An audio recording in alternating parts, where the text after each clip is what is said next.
ਕਦੀ ਕਦੀ ਗੈਰ ਭਰਾ ਵੀ ਉਹ ਕੰਮ ਕਰ ਜਾਂਦੇ ਨੇ ਜਿਹੜੇ ਸੱਕੇ ਨਹੀਂ ਕਰ ਸਕਦੇ ਤੇ ਫਿਰ ਆਪਣੀ ਲੱਤ ਤੇ ਚੰਨ ਦੀ ਚੌਧਰੀ ਨਾ ਭੁੱਲਿਓ ਨੱਤਾ ਪਰ ਸੁਲਾ ਦੀਆਂ ਸ਼ਰਤਾਂ ਤੇ ਤੈਨੂੰ ਯਾਦ ਨੇ ਨਾ।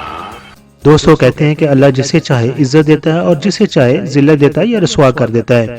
आज मैं पाकिस्तान फिल्म इंडस्ट्री से जुड़े हुए ऐसे माजी के फनकार के बारे में बताने जा रहा हूँ जिन्होंने बतौर एक्स्ट्रा कैरियर का आगाज किया, लेकिन बाद में वो पाकिस्तानी फिल्मी दुनिया का बेताज बादशाह कहलाया।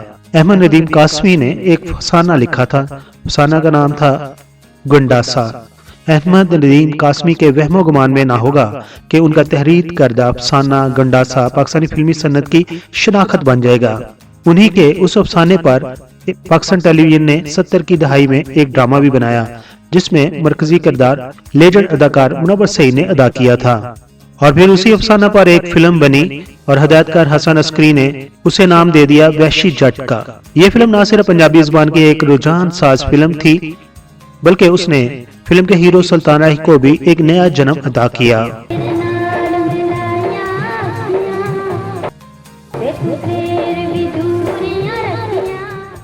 ਸਿਰ ਨੰਗੇ ਹੋ ਜਾਣ ਤੇ ਪੈਰਾਂ ਨਾਲ ਰਿਸ਼ਤੇ ਤੇ ਨਹੀਂ ਟੁੱਟ ਜਾਂਦੇ ਸਾਹਿਬ।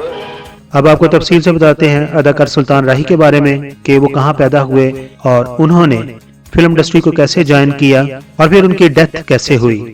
सुल्तान राही का असल नाम सुल्तान मोहम्मद था और वो 1934 को पाकिस्तान के शहर रावलपिंडी में पैदा हुए थे। क्या पाकिस्तान के बाद उनके घराने वाले रावलपिंडी में आकर सुकूनत इख्तियार कर गए।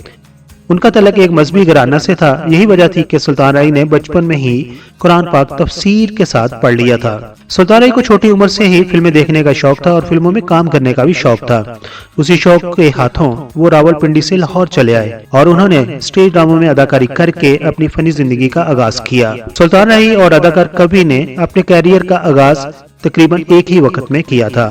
सुल्तान राही का पहला स्टेज ड्रामा शबनम रोती रही था जिसमें उन्होंने मरकजी किरदार अदा किया था। इस तरह स्टेज ड्रामे में उर्दू बोलने वाले के बारे में कोई तसव्वुर भी नहीं कर सकता था कि दुरुस्त शीन काफ के साथ उर्दू बोलने वाला ये नौजवान एक रोज खून आलूद गंडासों और गोलियों से उगलती हुई क्लाशनकोफ वाली जदालो कताल से बरी पंजाबी फिल्मों का सुपरस्टार बनेगा।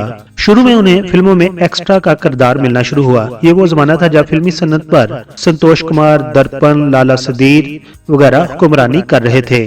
ये वो बड़े फनकार थे जिनके साथ सुल्तान राही ने बतौर एक्स्ट्रा काम किया और बाद में उन्होंने सुल्तान राही की हुई फिल्म में सुल्तान राही के साथ बतौर विलन काम किया। सुल्तान राही को शौक था इसलिए वो अच्छे किरदारों के हसूल के लिए जदोजहद करते रहे। ऐसे में जब उनकी मुलाकात हदायतकार अशफाक मलिक से हुई तो उन्होंने सुल्तान राही को साफ कह दिया कि तुम कभी एक्टर नहीं बन सकते, मगर सुल्तान राही ने हिम्मत न हारी और वो कर दिखाया जिसकी दुनिया गवाह है। फिल्म बागी, हीर सियाल और चंद दीगर फिल्मों में उन्होंने एक्स्ट्रा का किरदार अदा किया तो उन्हें एन सलीम डायरेक्टर ने अपनी पंजाबी फिल्म अमामदीन गोइया में एक मुख्तसर सा किरदार अदा करने की दावत दी। उसी जमाने में उनकी चंद दीगर फिल्में भी रिलीज हुई जिनमें जुमा जन जनाल, चाचा जी, हातम ताई और फिल्म बाई बाजना जोड़ी वगैरह शामिल थी। ये सब फिल्में पंजाबी फिल्में थीं और इन फिल्मों में उनके किरदार मामूली और कदरे गैर अहम थे। 1971 में हदायतकार इकबाल कश्मीरी ने उन्हें अपनी फिल्म बाबल में एक बदमाश का सानवी सा किरदार दिया जिससे उनकी शोहरत का आगाज हुआ और फिर उन्होंने कभी पलट कर पीछे नहीं देखा। फिल्म बाबल के बाद हदायतकार असलम डार ने उन्हें अपनी पंजाबी फिल्म बशीरा में मरकजी किरदार अदा करने की पेशकश की। हदायतकार असलम डार उस फिल्म के मरकजी किरदार के लिए सावन को लेना चाहते थे। सावन उस वक्त काफी मशहूर थे और उनकी फिल्म खान चाचा सुपरहिट साबित हो चुकी थी, मगर सावन ने असलम डार से ये किरदार अदा करने का बहुत ज्यादा मुआवजा मांगा। चुनाचे असलम डार ने उस किरदार के लिए सुल्तान राही को अपनी फिल्म बशीरा के लिए कास्ट कर लिया और सुल्तान राही की फिल्म बशीरा फिर पंजाबी जुबान की एक रुझान साज फिल्म कहलाई। उस फिल्म की कामयाबी से सुल्तान राही के लिए कामयाबी की नई राहें खुल गईं और फिर उस फिल्म की कहानी को सामने रखते हुए कई एक फिल्में लिखी गईं और सुल्तान राही पंजाबी फिल्मों के बेताज बादशाह कहलाए।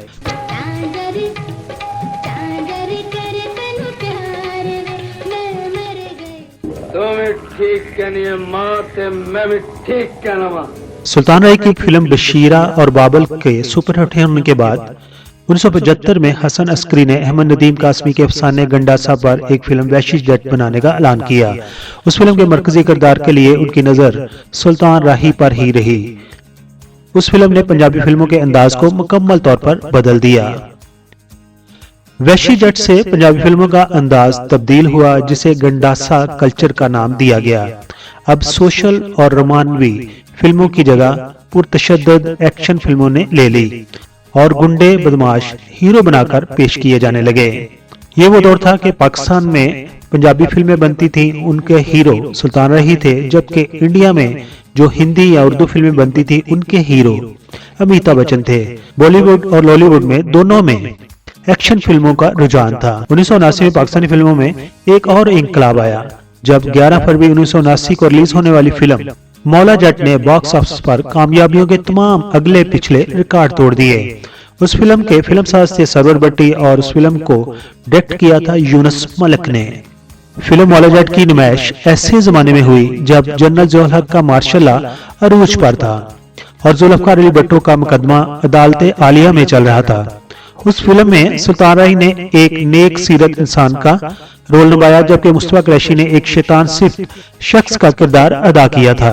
फिल्म मौला जट में सुल्तान राही और मुस्तफा कुरैशी के दरमियान बड़े तीखे जुमलों का तबादला जारी रहा। फिल्म में नूरी नत का किरदार मुस्तफा कुरैशी ने निभाया था और उनका लहजा कहते हैं कि ज़ियाउल हक जैसा था, जबकि मौला जट का रोल सुल्तान राही ने निभाया था और वो एक इंसाफ का तालब था।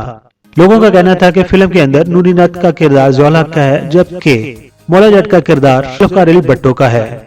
ये फिल्म उस वक्त के मुल्की सियासी हालात का इस्तारा करती थी। ज़ियाउल हक ने उस फिल्म की नुमाइश पर पाबंदी लगाने की कोशिश की, लेकिन सरवर भट्टी किसी न किसी तरीका से अदालत से स्टे ऑर्डर लेने में कामयाब हो गए। Film Maula Jatt box office पर इस कदर हिट हुई कि उसकी नुमाइश मुसलसल 2.5 साल तक जारी रही। उसी दौरान हजारों लोगों ने उस फिल्म को देखने के लिए बार बार सिनेमा घरों का रुख किया। अब सुल्तान राही फिल्म साजों के लिए एक ऐसा हीरा बन चुका था कि हर कोई उसकी ज्यादा से ज्यादा कीमत लगाकर उसे हासिल करने की तगोदो में मसरूफ नजर आने लगा। सुल्तान राही को फिल्मों में गैर फितरी किरदार में पेश करके फिल्म साजों ने अपनी तिजोरियां तो भर ली, मगर एक फनकार के अंदर छुपी हुई फनी सलाहियतों के आला और मिस्बत पहलुओं को उजागर करने की तरफ कतन कोई तवज्जो नहीं दी, बल्कि उसकी जरूरत को महसूस तक नहीं किया गया। फिल्म मौला जट के मुसन्निफ नासिर अदीब का कहना है कि उन्होंने 25 साल तक सिर्फ ऐसी ही फिल्में लिखी जो एक जुमले में तेनू छड्डांगा नहीं के इर्द गिर्द घूमती थीं, और उसकी वजह यही थी कि हर फिल्म में सुल्तान राही को ये जुमला जरूर कहना होता था। सब तो बड़ा सूरमा बनने लिए बंदे नूं की करना पैंदा है। किसे मेरे वर्गे सूरमे दे गोडे गिट्टे कटड़े पैंदे ने। सुल्तान राही ने बतौर फिल्म साज एक फिल्म तकदीर कहाँ ले आई भी बनाई थी। ये उर्दू में फिल्म थी और इस फिल्म को 1976 में रिलीज किया गया था, लेकिन ये फिल्म बुरी तरह नाकाम हुई। उसके बाद उन्होंने कभी भी कोई फिल्म डायरेक्ट नहीं की और ना ही किसी फिल्म को प्रोड्यूस किया था।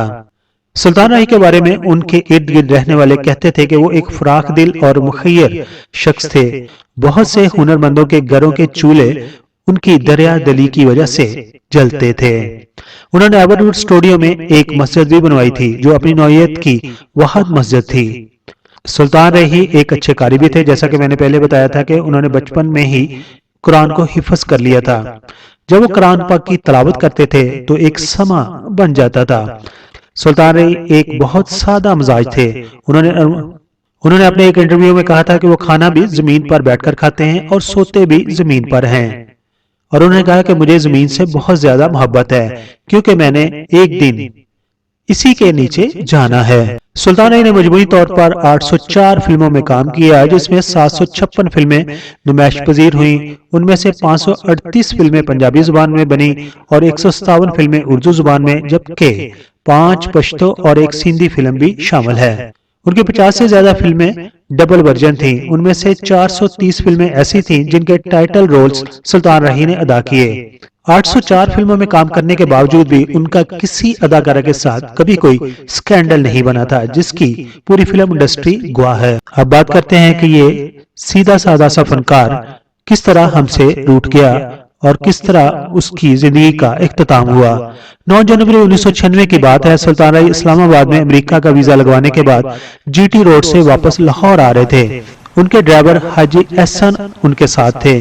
गुजरांवाला बाईपास पर उनकी गाड़ी का टायर फट गया। उनके ड्राइवर हाजी एहसन जैक लगाकर टायर बदलने में मसरूफ हो गए कि 2 नकाबपोश डाकुओं ने सुल्तान राही की तलाशी लेने की कोशिश की। सुल्तान राही डाकुओं के साथ गुत्थम गुत्था हो गए। डाकू ने घबरा कर फायर कर दिया और यूं गोली सुल्तान राही का जबड़ा चीरती हुई दिमाग से पार हो गई। जब डाकू फरार हो गए तो उनके ड्राइवर हाजी एहसन मुख्तलिफ गाड़ियों को रोकने के लिए इशारा करते रहे, मगर कोई भी गाड़ी ना रुकी।